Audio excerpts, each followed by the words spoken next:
So ngayon open box tayo ng GreenField um, pressure washer. So naka-sale to 20% off. So from 8,000 naging 6,000 na lang siya.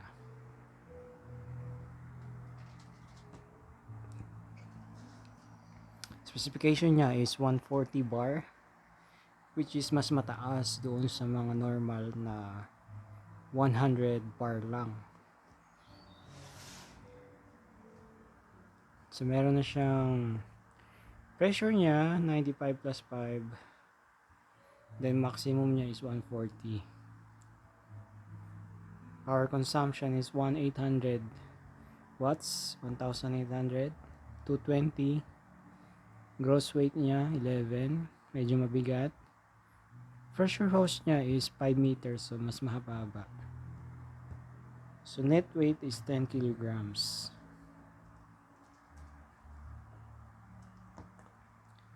So sabi niya, Greenfield Tools, Washington Street, San Francisco, California.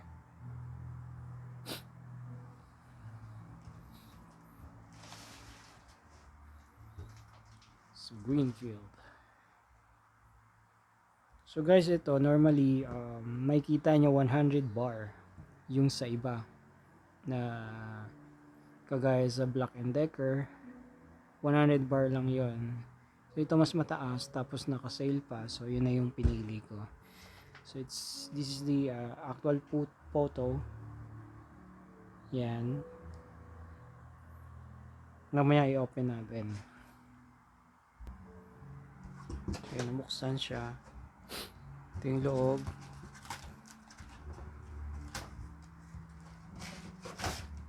Bili natin.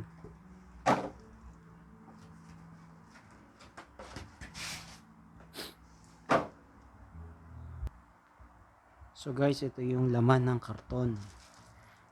Meron siyang manual. Tapos merong parang sa cellphone. I don't know kung ano ito. May extrang tornilyo. So basically manual niya. Ito yung 5 meter hose. Yan. Magkoconnect yan dito sa may mismong unit papunta doon sa gun, which is ito, you know, connect yan dyan, and then power cord nakakonect na sa kanya. Ito pala importante guys, no, yung palabas ng yung inlet ng hose, I mean yan, kasi bumili pa ako meron naman pala siya.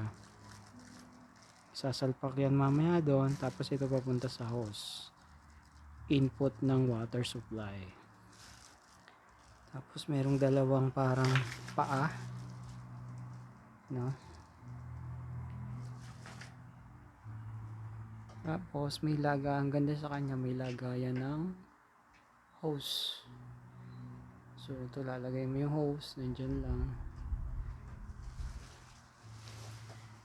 And then ito yon sa likod, lagayan ng sabon. So hindi mo na kailangan ng external na gun na may lagayan ng sabon, kasi integral na sa kanya, integrated na.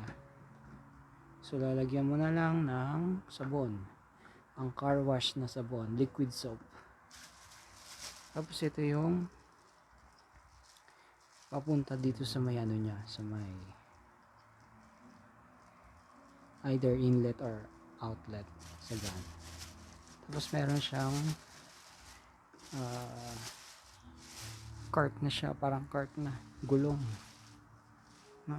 Ikot-ikot na lang. Tapos meron siyang dalawang bala. Ito yung pang malakas,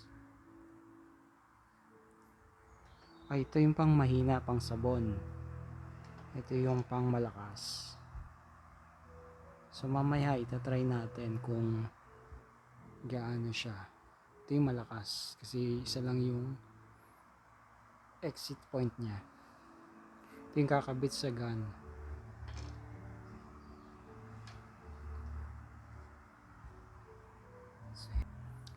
So ang kagandahan nito guys, ang kakaiba sa kanya, meron siyang lagayan ng hose, no? Diba cute? Nga lang syempre, itong mga handle is plastic lang, so be very careful. Baka kasi mapuwersa siya, mabali. Ano, plastic lang kasi. Pero sa iba walang ganito. So additional feature niya, which is a plus for me, no?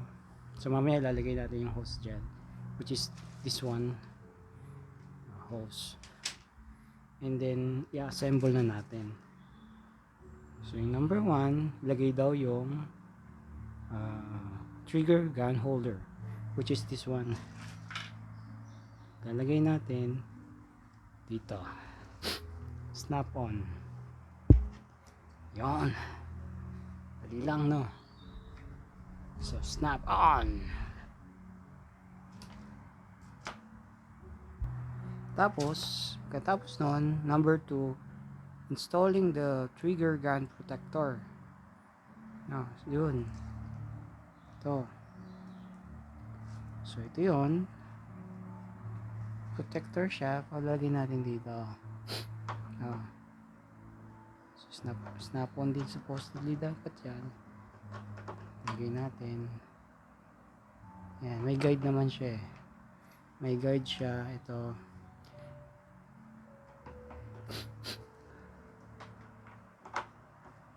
Yan. So guys, nalagay na natin yung guard protector. Number 3 is install na natin yung spray wand, which is ito. Ay, nasa likod pala. So pili lang tayo. Ito, example, ito natin. Install natin ngayon sa gun dito. Okay. So guys, dapat importante, pag nakabit mo siya, merong guide kasi yan sa loob. Kailangan pag nakabit mo siya, dapat hindi na matatanggal. Para lock na siya. As in lock. Ito-twist nyo yan sa loob para meron siyang ngipin doon sa loob. Maglalak yun. Okay?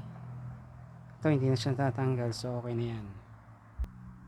So ito guys, kinabit ko na yung gun sa holder niya.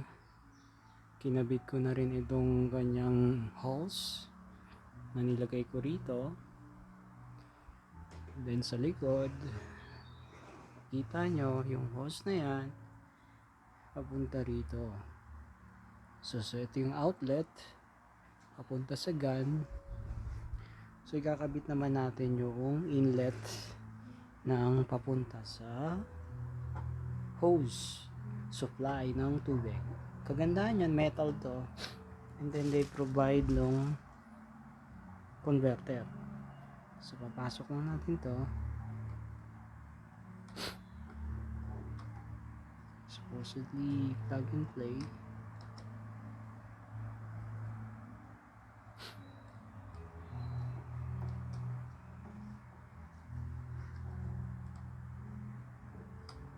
Yan, medyo lumalaban.